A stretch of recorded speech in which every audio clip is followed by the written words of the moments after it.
deep in the frozen, uninhabited wastes of our planet. Some stories refuse to stay buried. This is the story of Station E-47 and the silence that followed. In 1986, a remote research facility built to monitor strange atmospheric anomalies suddenly went dark. The official report was simple: technical failure. But the truth was far more unsettling. All 12 researchers stationed there were declared dead, yet no bodies were ever recovered. When search teams finally arrived, they found the station completely intact, just empty.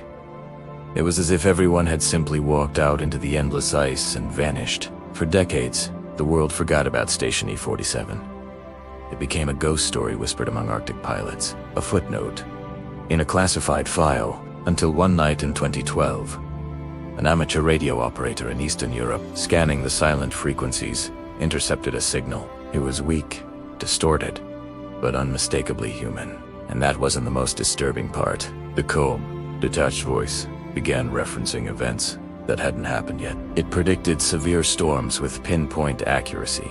It detailed satellite failures just hours before they occurred. It spoke of accidents that would unfold days later, and every single prediction came true. Panic began to ripple through intelligence communities. Who was broadcasting? And how did they know the future? Authorities moved swiftly, shutting down the frequency, declaring it a national security risk. But it was too late. The signal had been recorded, and the secret was out. Over the following months, the transmissions continued, popping up on different frequencies. They were always brief, always precise, and always ended with the same haunting phrase: "We are still here." The message was clear. They hadn't gone anywhere. Investigators scrambled for answers. Former employees connected to the original project were tracked down and questioned. They all denied everything, claiming the station was a routine monitoring post that suffered a catastrophic systems failure. But their stories were inconsistent, their eyes betraying a fear they couldn't hide. Official archives were scoured, but the paper trail only deepened the mystery. Records about Station E-47 were either missing or had been blatantly altered. Some documents bizarrely listed the station as being decommissioned years before it was even built, a paradox that made no logical sense. It was as if someone or something was actively erasing it from history.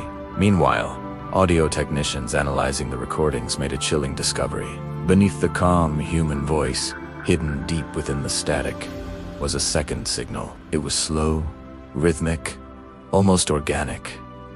It sounded like breathing, a deep, inhuman breath that seemed to underscore every word spoken. Those who listened to the recordings for extended periods reported strange side effects: debilitating headaches, intensely vivid dreams, and a growing, paranoid feeling that the voice wasn't just broadcasting it, was listening, waiting. For 6 years, the cryptic messages continued, a steady drip of future events from a ghost station. The world learned to live with the unsettling mystery, a signal from the past that foretold the future. Then, in 2018, the final transmission was captured. This time, the voice was different. The professional calm was gone, replaced by a strained urgency. It was a desperate warning about an impending, unprecedented atmospheric shift. And then it ended with a sentence never heard before, a plea that echoed across the silent airwaves: "If you are hearing this, do not come looking for us." And then, nothing. The signal has never returned. The frequency remains dead silent to this day. On satellite images, Station E-47 is still visible, a lonely outpost swallowed by ice, untouched and seemingly abandoned. But radio experts who analyzed that final broadcast all agree on one terrifying detail. The transmission didn't have the telltale degradation of an old recording.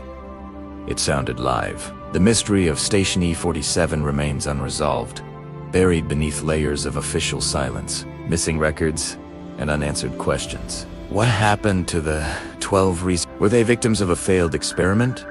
Or did they discover something so profound that it erased them from time itself? And what was that slow, rhythmic breathing hiding in the static? We are left with only the silence and the chilling final words from a place that should not exist. If you're drawn to stories that blur the line between reality and the unknown, forgotten experiments, lost transmissions, and secrets hidden in plain sight, subscribe to this channel and turn on notifications.